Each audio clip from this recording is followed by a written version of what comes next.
I've got my artwork.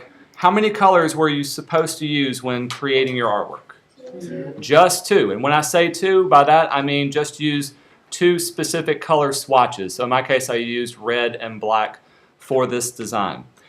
What I need to do is I need to convert these colors to a Pantone color, to a spot color. Because when I print it, I only want to print just that color. I don't want to print a CMYK combination of it. So here's what we're going to do first. The first thing is, to prepare your work, we need to expand it. Here's the reason why. If I select my artwork, notice that some of the artwork I can see the individual vector points. That's what I want. That's actually okay. Some parts of my artwork are inside of an envelope. So if you do a distortion, that's an envelope distort, or if you use a brush, or if you use sometimes different types of type, those types of things I need to be able to see the individual vector points. So they're, I'm trying to remember what they're called, compound objects. I need it to be a simple object. Here's how to do it. Here's the simplest thing. Go up to Object and down to Expand. If you don't see it, you'll probably see Expand Appearance. But when you open Expand, it'll give you this option, and it's going to expand. In this case, we want the objects, the fills, and the strokes. We'll say OK. Now check out my artwork. Notice this is no longer in an envelope. I can actually see the vector outlines. Does that make sense? It's an important step because you won't be able to convert the colors unless it's all been expanded. If you have any trouble with this, I can walk you through it. There are kind of a couple of things to think about. For the most part, this is okay. Now, here's the next thing. I need to choose some Pantone colors that are close to but don't have to be exactly the same color. Here's where to find your Pantone colors if you didn't know. Under Window, the very bottom, here's our swatch libraries. There's the color books, so these are all the collections, and the one I like to use is the Pantone solid color. This will bring up, there's our Pantone picker that we're working from. Here's the thing to keep in mind. I'm using black and I'm using red. You just need two Pantone colors. It doesn't even have to be the exact same colors. But when I choose one, so for instance, I'm going to choose this red. When I click it, notice that it's added to my swatches palette. Just to prove that you kind of don't need to have the same color, I'm not even going to choose a black. I'm going to choose like a green. So I could have chosen black, but I've got red and green are my two spot colors that I'm working with. All cool? Did I lose everybody? Nothing you haven't done before. I'll close this out. Now that I've got my two Pantones, let's convert all my reds to Pantone red, all my blacks to Pantone green. Here's how we're going to do this. Select your artwork again. Got it all selected. To quickly convert it, look up at the very top and find this icon. This will allow you to quickly and easily recolor any artwork you're working on. When I click on it, this will bring up my Recolor dialog box. What this is doing is it's listing out every color that you have selected. And in my case, I've got red, black, and white.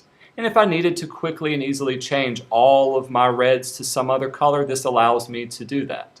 Here's how to do it. So I'm going to convert red. I'm going to double click this one. Pick up my color picker. I could choose another color of red, or I can go into my swatches and find that particular Pantone that I created.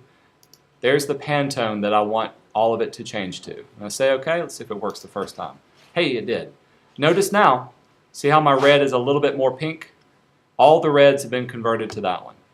Let's do the same thing for the black. Now black doesn't have one, but if I click on it, it'll ask me, do I want to add a new color? We'll say yes. And we'll double click this one. Open up the color swatches. And I said I was going to convert my blacks to Pantone green. We'll say OK. Oop, didn't work the first time. For whatever reason, it doesn't work sometimes. You may have to do it twice. There we go. So notice everything that was black is now turned to green. Did I lose everybody?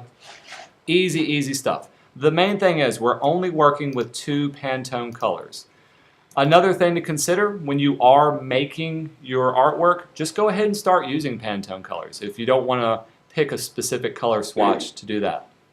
Okay, once you've done this, the artwork is ready to color separate. I'm going to save it as an EPS file. So save as, and I'll call this shirt separation. For the format, we'll change it to EPS because it's a little easier to work with. And I'll make sure it's saved to the desktop. Let's save.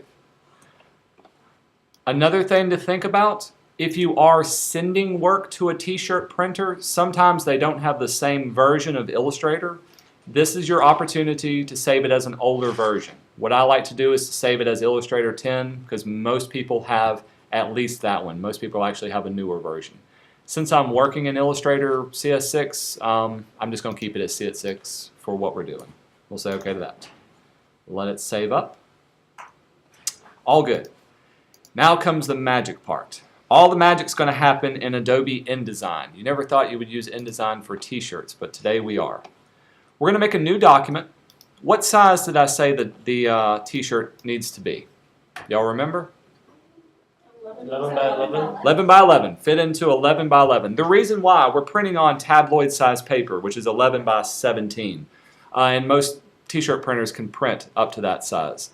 Even though I've got this measuring in picas, I'm going to type in 11 inches and it will automatically convert over. That's obviously already 11 inches, but I can type it in just to make sure. So 11 by 11 inches, we'll say OK. And I need to place my image into here. So I'm going to grab my frame tool, make it the full size of the picture, and drop in my shirt separation. There we go. And here's what it looks like. If you need to, you can adjust this. Oops, let's see, let's get the middle of it. Pull it towards the center. If your design comes up a little bit small, make it as large as you can. Let it fill up the entire area for what we have. Okay? Now let's do the separation. Here comes the punchline. File. Everything we're going to do is done in the print dialog box. So here's how to set up your printing to do separations for this one. First of all, we're going to choose under the setup tabloid size paper. So that's nice and large. Also, we want to make sure our printing is centered, so that's centered on the page. Under marks and bleeds, we do need to turn on your registration marks. Registration will allow one color to line up with the other color. And this is very important for the screen printers because if it's off by a little bit, then your design will not print correctly. Registration marks give them the opportunity to line up those colors. The last thing is under output. Normally when you print, the colors are composited together, all the cyan, magenta, yellow, and black. So it gives you the full color print. Instead of a composite, we're going to do separations. We want it to print off one color for each, or one screen for each color. So separations. This gives us the opportunity to choose which colors we're printing. The only two we want are these Pantones. So to turn off the process colors, we're just going to click on the little screen colors and turn those off. So these are the only two that are matched up. Cool? All right. Once you're done, that's all you need to do. Those basic things to set up. When we hit print, send it to the printer. There should be plenty of paper in there. Let it print off.